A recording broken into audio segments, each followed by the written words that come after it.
Bueno, iniciamos nuestra quinta entrevista de Mujeres que Tejen la Historia.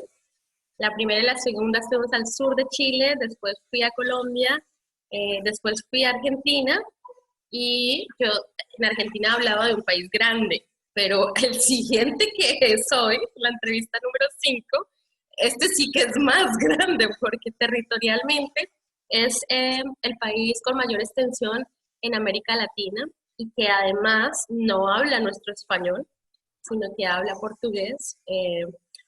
Y que de alguna manera eso también se vuelve divisorio a la hora de relacionarnos, pero como somos un solo continente, buscamos las formas de entendernos, buscamos las formas y las maneras de aprender a comunicarnos. Así que o hablamos español, hablamos portugués, o hablamos un portugués español raro, puede ser también. El portuñol, vive el El portuñol. portuñol que viva. Así que nuestra invitada de hoy que vamos a ver en este momento en la pantalla, ahí está, nuestra invitada que ven en este momento en la pantalla conmigo es de Brasil, nada más y nada menos, el país con mayor extensión en América Latina y que o sea, acaba de decir que viva el portuñol. Ella es Aline González, una artista reconocida a nivel Latinoamérica y que he tenido el placer también de conocerla personalmente, caminando territorios. Ella llegó hacia mí, yo no a ella, normalmente yo voy hacia ella, pero ella llegó hacia mí. Nos conocimos, escuché su flauta traversa y me encantó. Es una mujer reconocida artísticamente y que hoy nos va a acompañar en esta entrevista. Bienvenida, Aline. Aline, estás aquí entonces. Aline. Sí, Aline González, estás aquí en Mujeres que Tejen la Historia en América Latina, nuestra quinta entrevista, y al fondo están los aplausos. Muchas gracias por la invitación, Angélica. Cuéntanos un poco de tu vida, cuéntanos un poco, yo siempre digo que estas preguntas se las hacen a uno cuando uno está en todos los medios de comunicación. Esta entrevista no hace parte de un proceso de medios de comunicación, pero siempre pregunto cómo te acercaste a la música, pero en este caso particular, si hubo algún referente femenino eh, y cuáles son tus referentes femeninos ahora también, así como hablar de tu gusto por esto, pero también si en tu historia propia tú has visto mujeres que estén en la flauta traversa, pero además tú tocas otros instrumentos también, porque eres una mujer muy integral en la música, que nos hables un poco de ti, de tu historia en este gusto por el mundo artístico.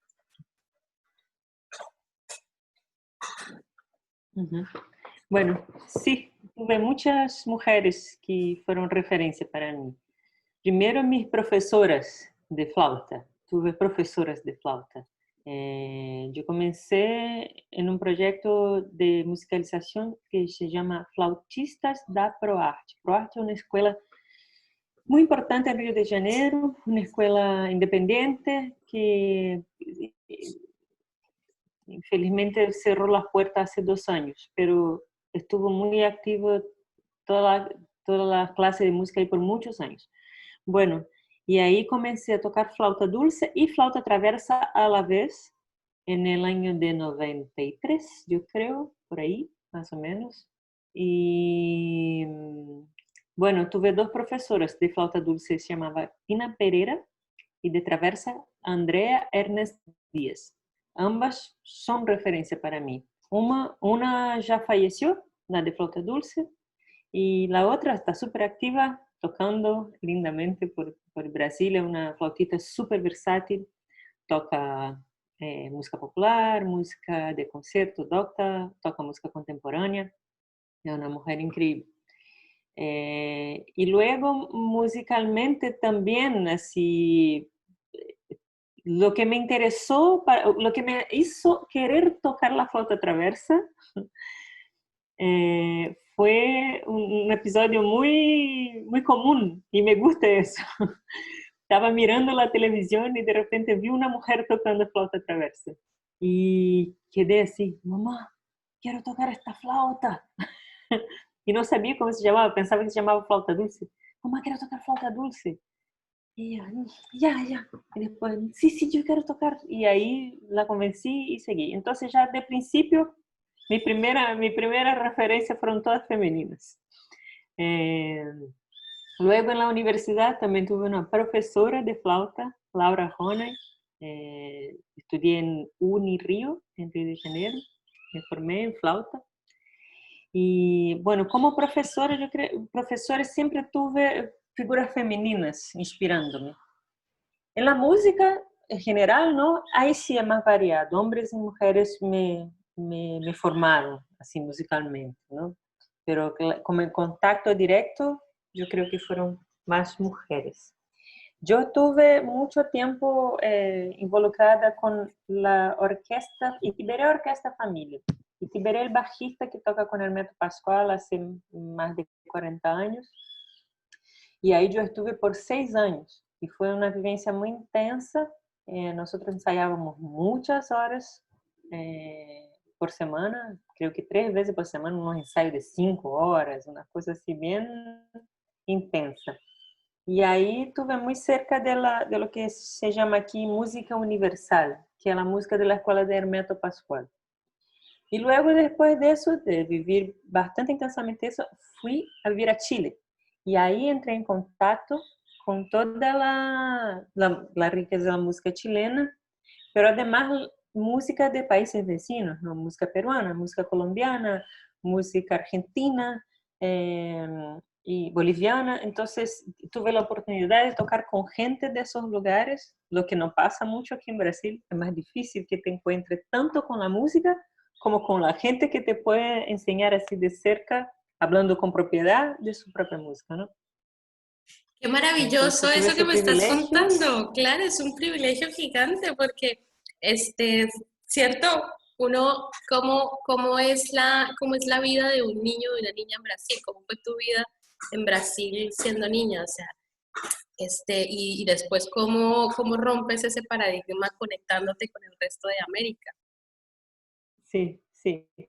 Y además rompiendo con algo que es muy fuerte para nosotros brasileños, ¿no? Nosotros vivimos muy apartados de culturalmente. En realidad no estamos apartados, pero existe esa idea de que estamos apartados de los demás países, ¿no? Entonces, la verdad es que la gran mayoría de los brasileños no sabe lo que está pasando al lado, no tiene idea. Eh, y hay unas cosas bastante perversas, después vamos a hablar de eso, que yo imagino que pueden ser la razón por la cual estemos tan separados los brasileños de los demás países. Eh, pero bueno, cuando fui a Chile, volviendo a tu primera pregunta, fue por un personaje femenino que me encantó, que fue la Violeta Parra, y que me hizo así rendirme a mi ignorancia, o sea, ¿cómo se dice eso? Eh, Arrodillarme, decir, bueno, aquí estoy ignorante de todo eso que pasa ahí, quiero aprender.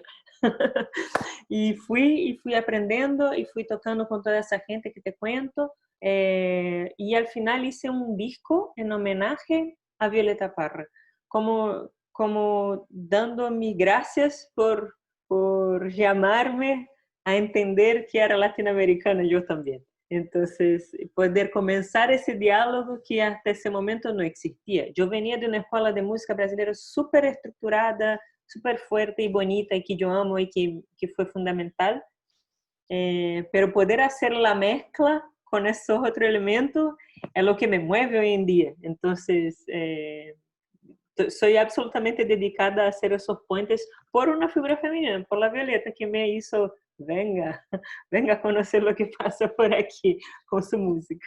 Te conquistó Violeta Parra y además Verde Violeta es tu publicación, luego tu sencillo, ¿cierto? Y empiezas a trabajar en este proyecto en conjunto, que es muy bonito, ¿no? Muy interesante. ¿Cómo fue ese proceso también en términos artísticos? ¿Qué te dejó? ¿Qué te alimentó haber hecho el trabajo de Verde Violeta? Mira, un poco eso que te contaba antes, ¿no?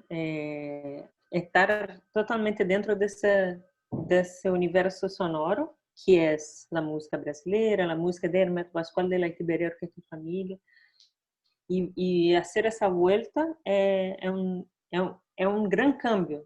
Te cuento porque aquí trabajamos mucho esa cosa de la polirritmia, con la armonía más compleja, y de repente yo veía una canción de Violeta que a veces tiene una melodía simple y maravillosa, y no tan sinuosa quizás como las otras, pero que te dice así al corazón algo.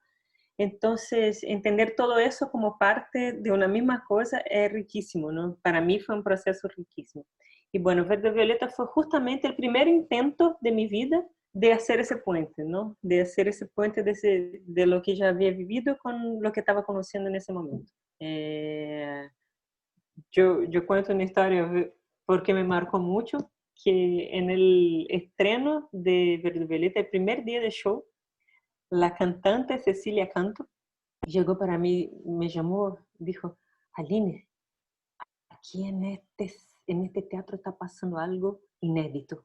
Y yo, ¿qué pasa, Cecilia? Y ella, en aquella mesa están sentados folcloristas súper cerrados dentro de lo que es el folclore. En aquella mesa están sentados los jazzistas súper cerrados dentro de lo que es el jazz. Y vinieron a ver este trabajo. Entonces, lo que está pasando aquí no es muy común. Algo pasó diferente. Y yo creo que tiene que ver con, con ese intento de unir universos que no tenían por qué estar separados, pero que sí estaban de alguna forma separados.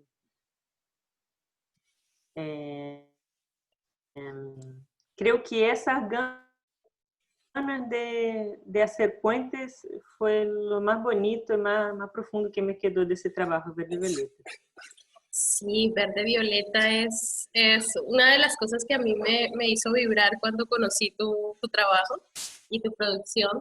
Y además porque tu esencia interior es generar puentes también, como conectarte con lo desconocido, conectarte con otras culturas, hacer diálogos, salir de una zona de confort también, porque en últimas también uno va creando una identidad muy nacionalista, muy de territorio, y también eso es valioso, ¿no? ¿Cuáles son esos elementos del territorio de Brasil que van contigo? ¿Cuáles son esos elementos propios de tu identidad que tú dices, yo he podido también conectarlos con estos otros, con todo este tejido que has ido armando a nivel artístico? Disculpa, que se cortó la internet y no escuché tu pregunta. No te preocupes, es que la internet anda un poco medio...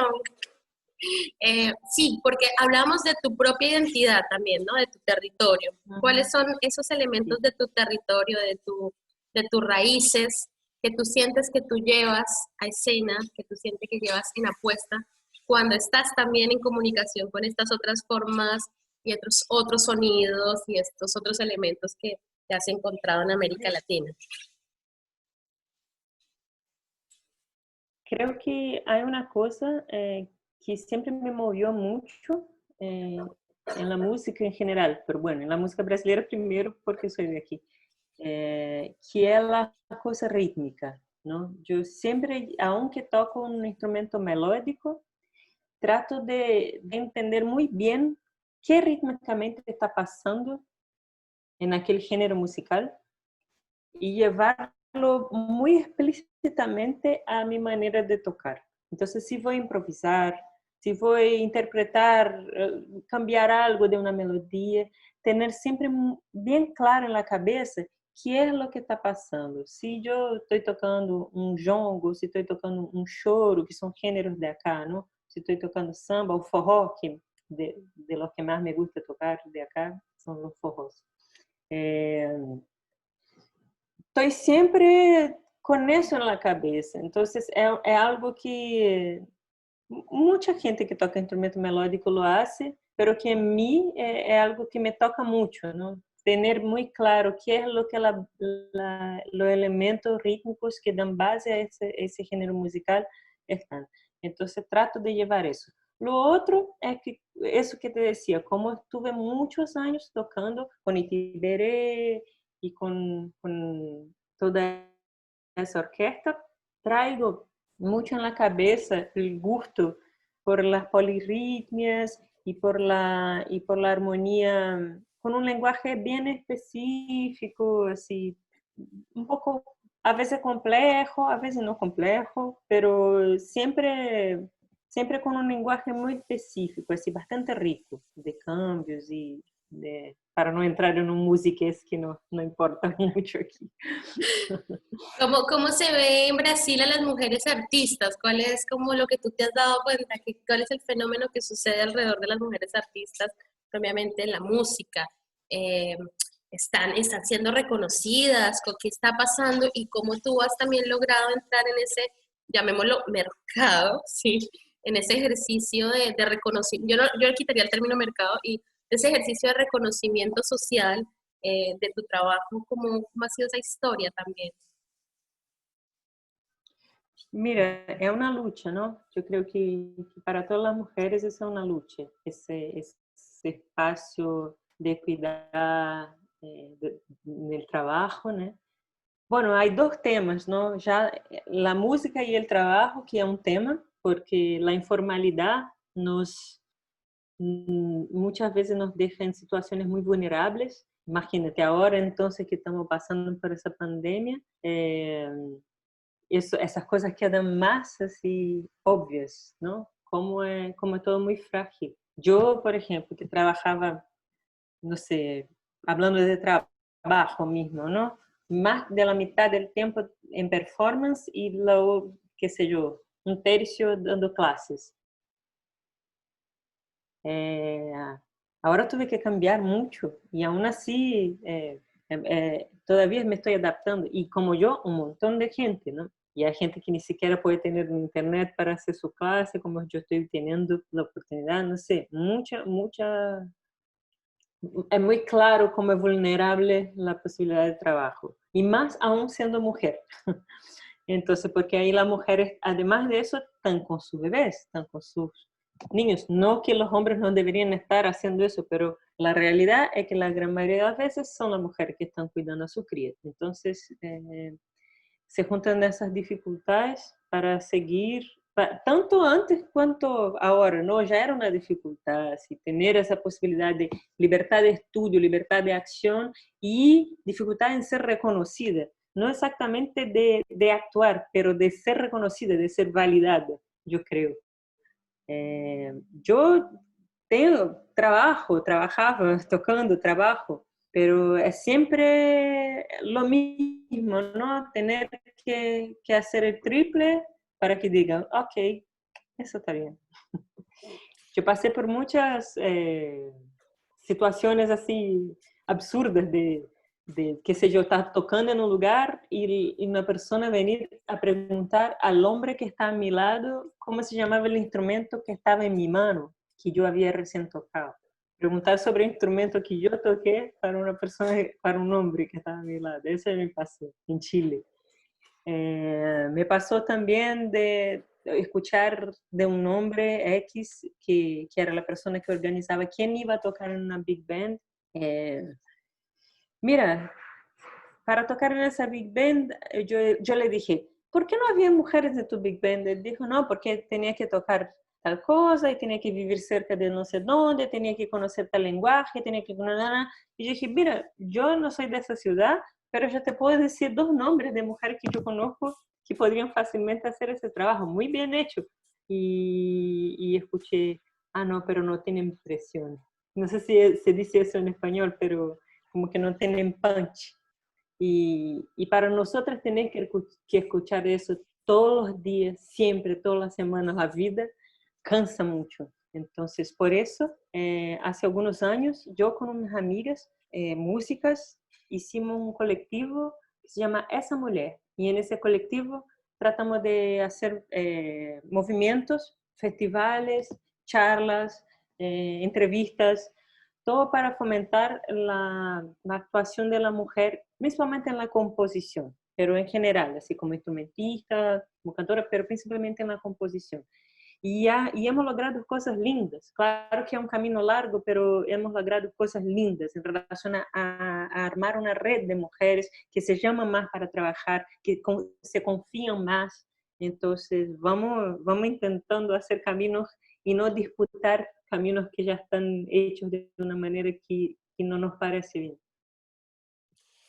Increíble ese aporte que ustedes han hecho y es pasar, digamos, primero de reconocer que hay una situación puntual, ¿cierto? Y es que este tipo de discriminaciones las vivimos las mujeres en todos los escenarios y las que hemos tenido hasta ahora, que han estado más cerca del mundo artístico, no lo han evidenciado. Todas han sido asertivas en que esta realidad sucede. Y bueno, con el tema de Chile, de bueno, ciertos países, Perú, digamos que se ahonda más el patriarcado, ¿no? Como que este tema de, o sea, yo me comunico con el hombre para tener alguna referencia de lo que nos ha pasado en las entrevistas, ha salido mucho este elemento y es muy interesante porque ustedes no solo se quedan con la sensación de sufrir ese ejercicio de vulneración, sino que pasan a organizarse y tomar decisiones. Y eso me encanta también porque es como decir, en una situación artística en donde se vive la misoginia, donde se vive los efectos del patriarcado y del machismo tan fuertes, ustedes también tienen una decisión y una acción. Así que es súper valioso. Y además de todo, pues con ese nivel de conciencia tú tomas otras decisiones de vida, ¿no? Y en esas también es educar. Educar, montar proyectos sociales con las favelas, con los chicos, con las chicas. ¿Cómo ha sido eso? ¿Cómo ha sido ese proceso ya de no solo ser la artista y de, bueno, además de que esto nos pasa en el mundo artístico, yo también ahora voy a educar? ¿Cómo fue tu proceso para educar? Y háblanos de esos proyectos sociales que venías, por lo menos antes de la pandemia, ¿cierto? Desarrollando con los chicos, con las chicas en estas zonas que son bastante vulnerables. Sí. Eso fue una decisión luego que volví de Chile, en 2008, hace tiempo. Entré en la licenciatura porque yo ya hacía clase y quería ser mejor profesora. Además de la parte artística, en fin, de performance, de instrumentista, quería profundizarme en eso.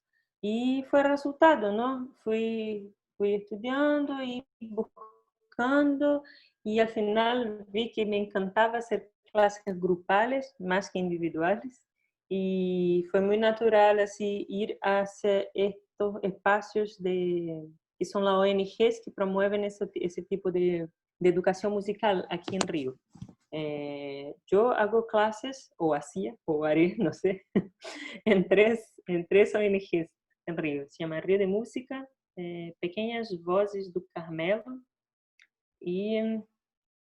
Uy, se me fue el nombre ahora, calma.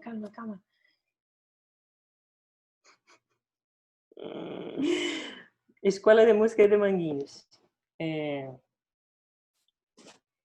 Y para mí es un aprendizaje constante, ¿viste? Porque realmente la educación en área de vulnerabilidad es absolutamente diferente de educación con condiciones así tranquilas, una sala que tú sabes que va a llegar y va a estar todo en el mismo lugar la semana siguiente. Es jugar todo el rato con la instabilidad, tanto emocional cuanto material.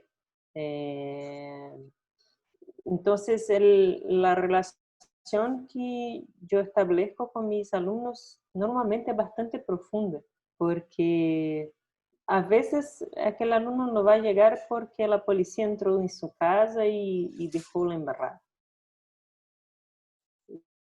Y,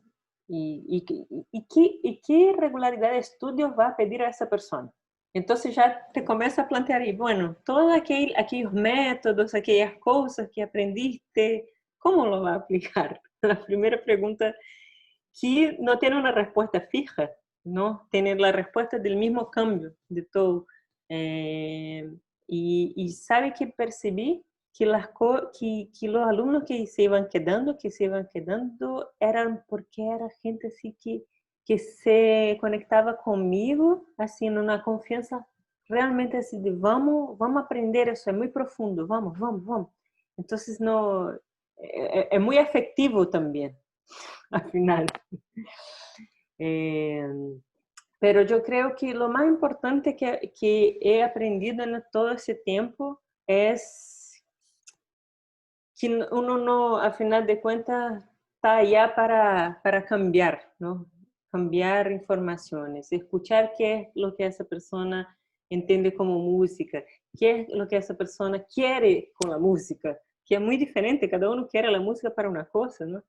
Unos quieren para divertirse, otros quieren para disfrutar, otros quieren para no volverse loco. Yo tengo alumnos que esas tres historias existen. Entonces, respetar la motivación, respetar los límites y estimular a la vez. El gran desafío. Pero además nos has abierto así el cerebro, es como, y es, en esa abertura del cerebro uno se da cuenta que hay universos, múltiples universos, en esos múltiples universos hay un submundo que me encanta contigo y es que tú adicional buscas en los instrumentos esta conexión con los pueblos originarios, ¿cierto? Porque el sentido de los pueblos originarios no es de la música, de la danza, de la vibración, no tiene ni que ver ni con la diversión, ni con la sanación mental, sino que tiene que ver con la armonía con la tierra, tiene que ver con la armonía del universo, danzar para que el movimiento sea equilibrado. ¿Cómo fue ese encuentro tuyo con estos instrumentos que se relacionan directamente con las comunidades originarias? Para mí, un antes, un después, porque justo lo que dices tú, es la música desde una otra perspectiva, ¿no? Yo tuve la oportunidad de tocar en Valparaíso, cuando viví en Valparaíso, en una tropa de laquitas. Y muy linda la experiencia porque es una tropa femenina de laquitas y un instrumento que en algunas comunidades era prohibido que las mujeres tocaran, ¿no? Con la promesa de que quedarían infértiles si tocaban. Entonces, estábamos ahí tocando y, bueno, varias embarazadas, no pasó la cosa de la infertilidad, era mentira. Pero lo más importante que me pasó fue cuando entendí que yo no era nadie sola, pero a través de la música, ¿no? Porque las laquitas, los ciclos te permiten eso, ¿no? Entender que, bueno, yo, para quien no conoce, que está escuchando eso, ¿no? Son flautas que son complementarias. Entonces yo aquí toco parte de una escala y aquí la otra persona tiene la otra parte de la escala. Entonces, si yo no tengo mi par, la música no se hace. Y eso es tan profundo, Angélica. Tú sin una otra persona no hace el equilibrio. Y el equilibrio tiene que ver con el equilibrio del universo, tiene que ver con el baile para estar en armonía con la tierra, con los cielos, con los dioses, las diosas. Es una otra manera de vivir la música.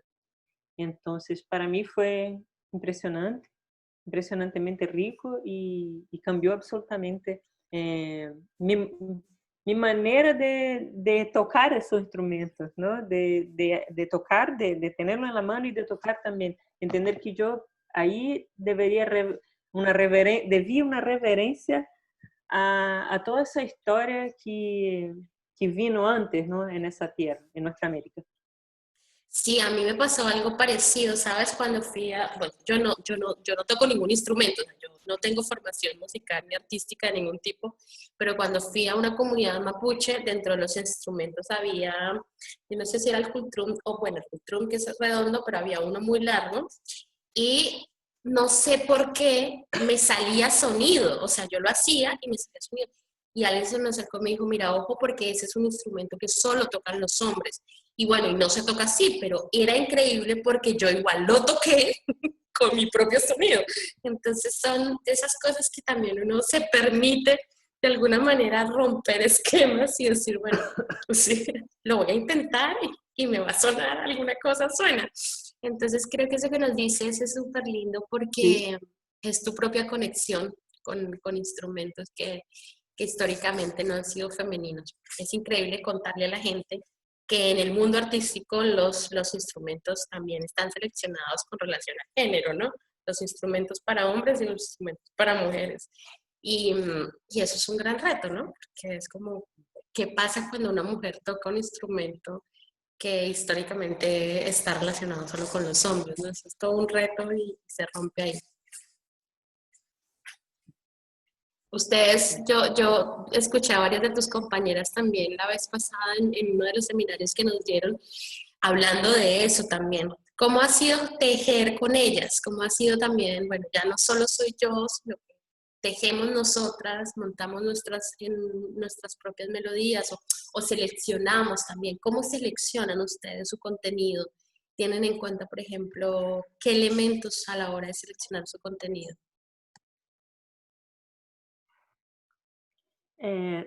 Claro que depende del proyecto, ¿no? Cada proyecto tiene su propuesta, pero en general, desde que comencé a ser parte de ese colectivo que te cuento, mis encuentros para tocar han sido mayormente con mujeres. Sí con hombres, sigo, pero nunca sin mujeres. Eso es, sin más mujeres que yo, ¿no? Siempre hay, si yo tengo alguna autonomía, sé que es necesario estar en ese diálogo. Bueno, y lo que noto en general es que para tejer, justo, elegir, ver qué sonido, ver qué repertorio se va a hacer, entre mujeres, la cosa se da a veces de una manera demorada, pero profunda, ¿sabes? De ¿qué vamos a hacer? Podemos demorarnos más tiempo. Y al final, ¿qué es demorarse más tiempo? Es darse más tiempo para que las cosas diluyan, se entren realmente en ti, ¿no? Y te dé vuelta. Hay un ritmo que yo no sé, yo no acompaño a veces, ¿no? Los ritmos tan acelerados en los procesos. A veces que hay que hacerlo, ¿no? Pero eso me gusta mucho, ¿sí? De la posibilidad de discusión desde un lugar más tranquilo y de mujeres que ya se asumieron feministas y que ya entraron en la frecuencia de no competición, ¿no? Porque esa cosa de la competición entre la mujer es absolutamente reflejo de una sociedad machista. No fuimos nosotros que queríamos entrar en eso y entramos en eso. Es el resultado de todo el sueño. Entonces, cuando te liberas de eso, la cosa colectiva es muchísimo más bonita y rica. Yo siento, esas son mis experiencias. Supremamente interesante eso que nos estás contando, porque han sido tus propios avances.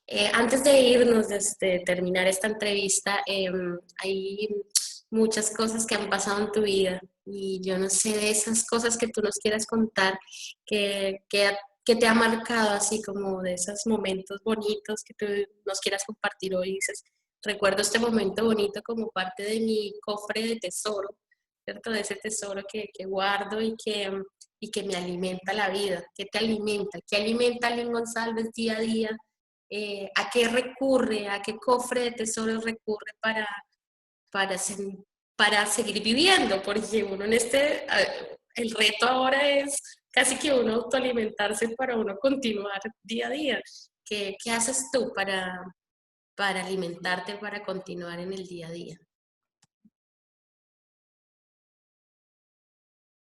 Bueno, tengo mis prácticas personales y ahí ya no tienen que ver tanto con música, ¿no?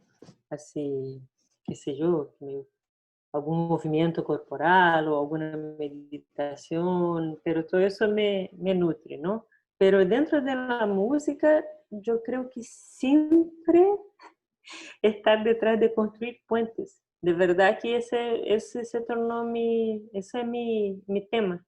No, desde que me entendí mujer negra latinoamericana, no, no puedo dejar eso, ¿sabes? No puedo dejar eso. Entonces todos los días trato de descubrir algo, alguna música nueva, alguien que esté haciendo un nuevo puente por ahí. Soy como una buscadora de puentes. Y Eso es lo que me interesa y eso es lo que me nutre. Eso, en la pandemia o fuera de la pandemia, eso es lo que me nutre. Y lo bonito es que aunque no nos podamos encontrar ahora físicamente, y eso duele y eso es difícil, por suerte tenemos esa posibilidad, ¿no? De la tecnología y igual el mundo interno puede seguir creciendo. No, no tiene que estar parado porque no podemos salir ahora. Ese es un momento, ¿no?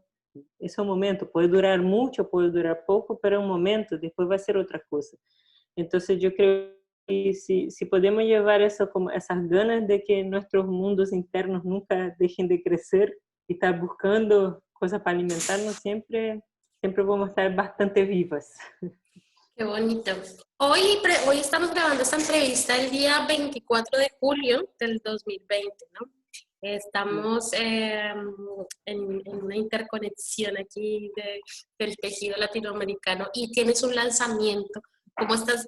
¿Qué lanzas hoy 24? ¿Cómo estás haciendo esas dinámicas? Háblame de eso porque yo quedé como, wow, ¿qué es esto? Sí, mira, una locura, ¿no? Tenía planeado lanzar mi primer disco autoral este año de 2020 y vino lo que vino. Entonces yo pensé harto, dije, pucha, ¿cómo voy a lanzar? No voy a hacer show, ¿cómo va a ser eso? Quedé unos meses medio mal, así, después yo dije, no, voy a lanzar igual, si la vida está así ahora y la vida es ahora, entonces lo voy a hacer. Y comencé a lanzar tema por tema de mi disco que se llama Pacífico. Pacífico. Pacífico, sí. El primer tema que lancé homónimo, se llama Pacífico, y hoy estoy lanzando el segundo tema que se llama Mi Palomo.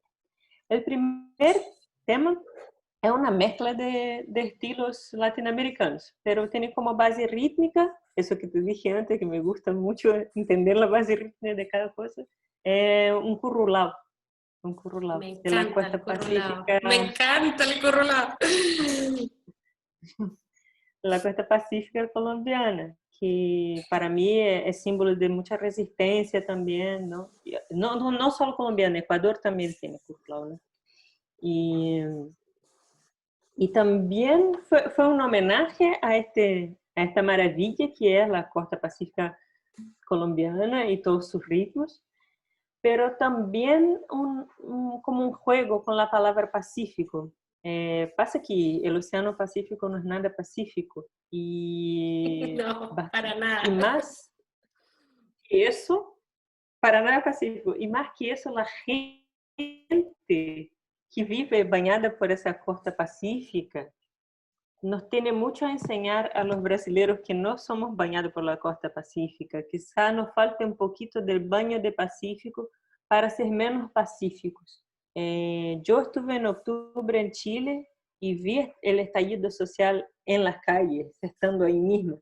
Entonces, eso siempre me llamó mucho la atención, la capacidad de movilización y la capacidad de gritar y decir no, que muchos de ustedes de los que viven bañados por el Pacífico tiene y que nos hace falta. Entonces, un homenaje a este Pacífico resistente, a este Pacífico no pacífico. Mi disco, mi música es un homenaje y de alguna forma un homenaje y una reverencia a ese encuentro que la vida me proporcionó con este otro lado de nuestra América.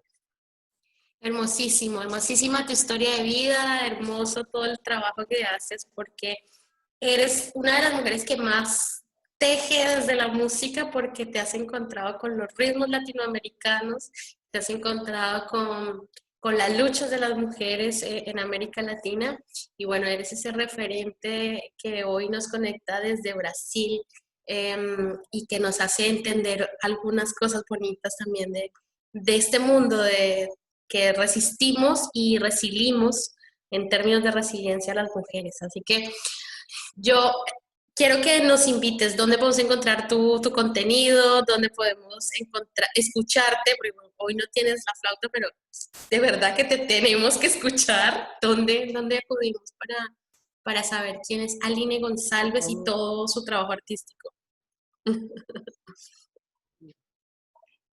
Sí, si entras a Spotify o Deezer, pones Aline Gonçalves, va a encontrar mi música ya. Aline Gonçalves, con C, Alves, con S al final. Y si vas a Instagram, estoy como alinegonçalves.música. Entonces ahí me puedes encontrar y ahí siempre estoy avisando de mis trabajos. Estoy lanzando los temas de Pacífico, por si quieren conocer. Ah, no hablé de mi palomo. Voy a hablar de mi palomo que estoy lanzando hoy. Es un guayno con un montón de mezclas con ritmos brasileños. Entonces le invito. Sé que no van a ver ese programa hoy, pero aquí está la emoción de hoy para el futuro. La Sí, sí. invitación. En una hora, ¿no? Estamos como a una hora. En una hora más o menos vas a lanzar el palomo. ¿O a qué, en cuánto tiempo? Sí, no, ya está. Ahora ya está. En Ya. 10 minutos. Quien entra ahora ya puede ver. En una hora sí vamos a ver. Así que vamos a guardar esto en la ¿Ya? memoria. Y es antes de tu lanzamiento de palomo, tu sensación. Eso. ¿Ya? Entonces queda la invitación para que conozcan este mundo de Pacífico, nada Pacífico. Bueno, un abrazo gigante. Gracias por esta entrevista, Aline. Y vamos a seguir tejiendo nuestra historia en América Latina. Un beso. Sí, Espero juntas, volver a verte. vamos. Juntas. Y todas unidas. Sí. Cuídate Sí. mucho.